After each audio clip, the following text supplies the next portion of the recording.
welcome to this brief video blog focusing on the Money Laundering Officers Discussion Group and some of the hot topics under discussion by AML practitioners. My name is Pekka Dare. I am Director of the International Compliance Training Academic Faculty. So this is, I think, the second in a series of short video blogs just talking about some of the issues under discussion amongst member firms at an industry forum that we run in the UK. And hopefully the topics may be of interest to practitioners worldwide. So one of the initial items for discussion, as is very high up the agenda for most member firms of the Money Laundering Officers Discussion Group, is the 4th EU Money Laundering Directive. The consensus still is we're looking like having an agreed text by the end of December 2014. However, I think the consensus among all the members was there's still a lot of uncertainty around the implementation of the directive in terms of timescales, both in terms of the directive's final draft being published and also member states agreeing an implementation timetable. And certainly there seems to be a lot of rumours about, for example, in the UK, when the enabling regulations will be implemented. There also is some final negotiations apparently going on in variances in different versions of the directive, particularly in the context of registers of ultimate beneficial ownership. And, you know, member firms are going to continue to keep a watching brief on this topic. In the UK specifically, the second item discussed really was around the Financial Conduct Authority's proposed revisions to its guidance. And there is a debate at the moment, certainly in the UK, about the definition of source of wealth. So the proposed guidance being issued by the UK regulator very much follows the FATF definition of source of wealth. In other words, source of wealth is describing how a customer or beneficial owner acquired their total wealth. This is distinct from identifying the assets they own. Whereas source of funds refers to the origin of the funds involved in the business relationship or occasional transaction. It refers to the activity that generated the funds, for example, salary payments or sale proceeds, not the means through which the customer or beneficial owner's funds were transferred. Now, again, this is significantly different to the current guidance in the UK industry guidance, the JMLSG, and this was discussed. This wording coming from the UK regulator follows a FATF paper on corruption and bribery of public PEP risk, and the consensus is that a lot of UK industry bodies will be pushing back to the regulator seeking clarity on this discrepancy.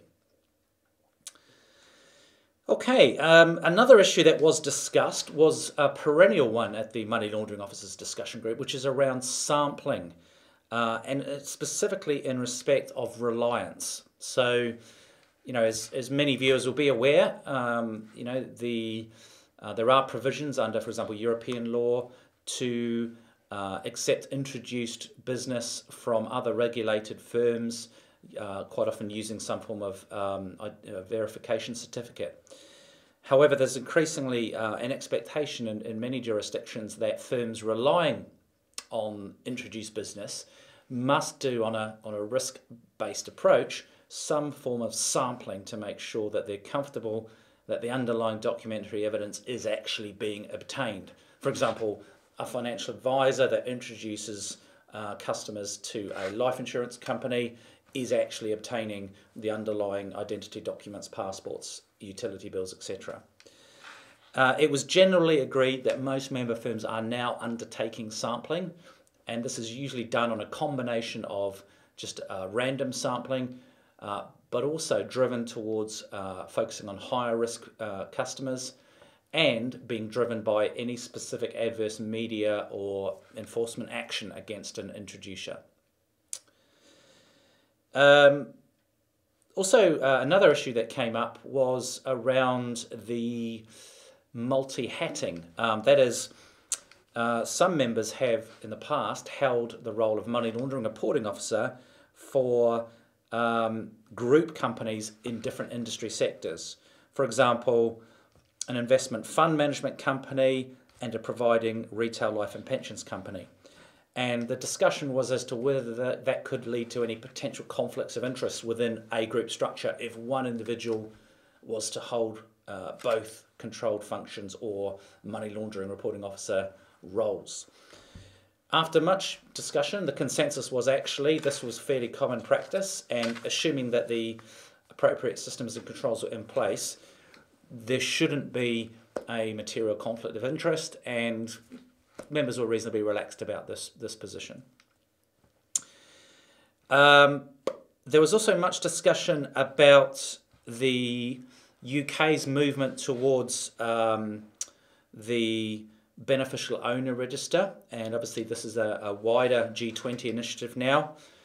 The UK government Business Innovation and Skills Department had published a discussion paper previously on this, and concerns were raised in the UK context in respect of whether the controls at Companies House will be robust enough, and also there was a concern as to if Companies House was going to administer this register, how robust the updating process would be, and when there were significant changes, whether there would be any criminal or civil sanctions if updating was not undertaken.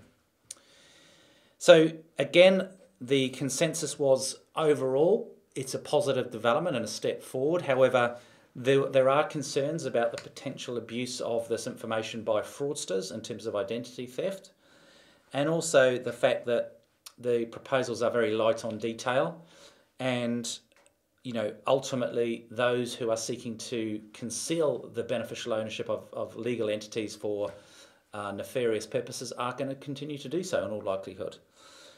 And ultimately, it's going to come down to us being reliant on a firm doing proper KYC on its customers.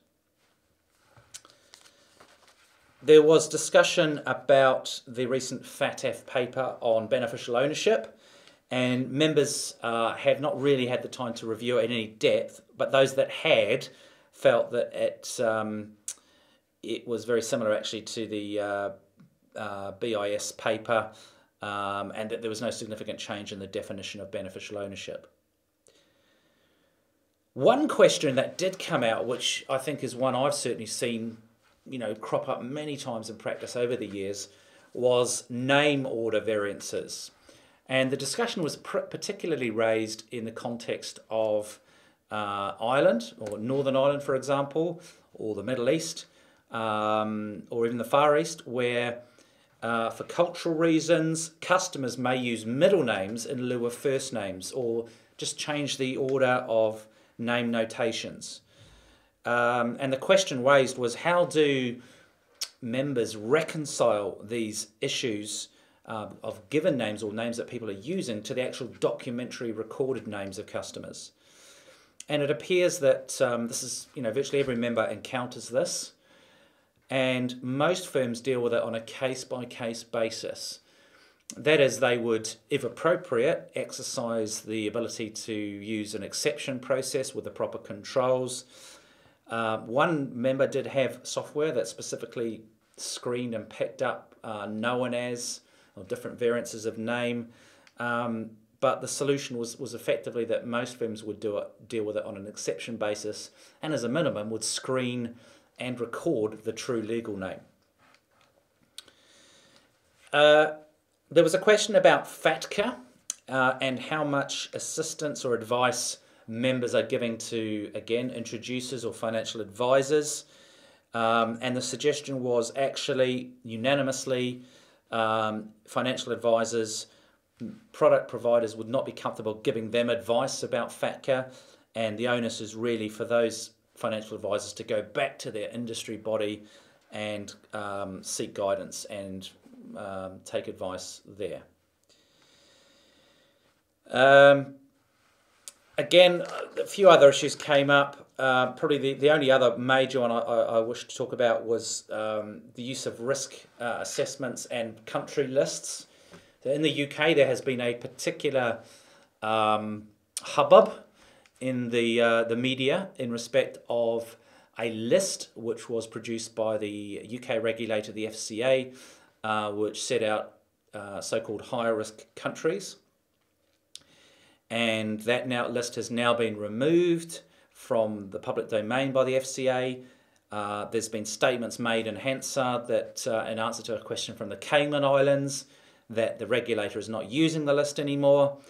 However, most members were aware of the list and would use it, at least take it into consideration when they were reviewing the range of indicators to compile their jurisdictional risk. One point that was absolutely clear with all members was that it's very dangerous to just rely on one list or source of information. For example, the Transparency International Corruption Perceptions Index in isolation. Rather, what member firms are regarding as good practice when ranking the risks of their jurisdictional exposure is to take a range of sources, various lists, reports, and collate those to come up with an overall risk profile. So again, a few other issues for discussion, a very lively and informative meeting, and again, I think a meeting that demonstrates the importance of AML practitioners benchmarking and sharing good practice with each other. I hope you found that of some use. Thank you.